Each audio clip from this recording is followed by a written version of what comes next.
তো আজকের সকালে আমার 8টা সাড়ে 8টা বাজে এখন। তো আমার রান্না হয়ে গেছে। তো আমি কি রান্না করেছি সেটা আমি দেখাচ্ছি তোমাদেরকে।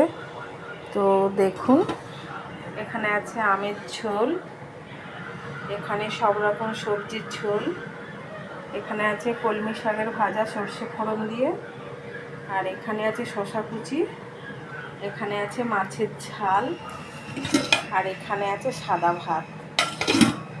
আর এই ঝোলটা আমি আজকের আমি রান্না করে দিয়েছি। তো আমি কালকের আর আসবো না, কালকের আমি যাব মেয়ের বাড়ি, সেই জন্য দুদিনের রান্না আমি করে রেখে দিয়েছি। দুদিনের চাটনিও করেছি, আমের ঝোলটাও দুদিনের করে নিয়েছি। তো কালকে দেখিয়েছি যে কদিন আসবো না সে কদিনের সবজি আমি কেটে রেখে দিয়েছি।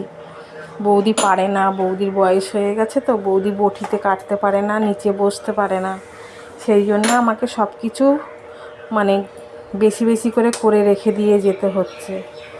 তো বন্ধুরা, আমি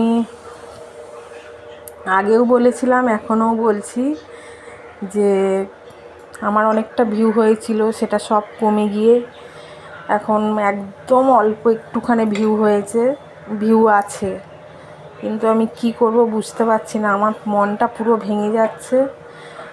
তা ভাবছি আর ভিডিও করব না, একদম মানে মন ভেঙে যাচ্ছে। বলতে বলতে মানে জানুয়ারি মাস থেকে এক নাগা মানে দিনে রাতে ভিডিও করতে তো কষ্ট হয় না, তোমরা তো সবাই জানো। আমার ঘর থেকে কিন্তু পারমিশন নেই ভিডিও করার, যতটুকু করছি লুকিয়ে চুরিয়ে করছি। আমি যদি সেই লুকিয়ে চুরিয়ে করছি, সেই ফলটুকু যদি আমি না পাই, আমি ভিডিও করে কোনো লাভ আছে?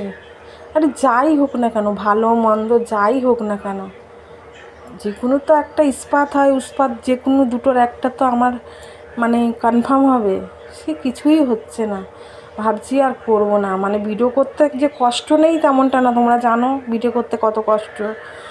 এই যে মানে টেনশানে থাকি, যেমন আগেও বলেছিলাম, ওষুধ খেতে যেরকম টেনশান, এই ওষুধটা এই টাইমে খেতে হবে, এই এত টাইম পর পর খেতে হবে, সেরকম কিন্তু ভিডিও বানিয়ে ছাড়াটাও একটা মুশকিলের ব্যাপার।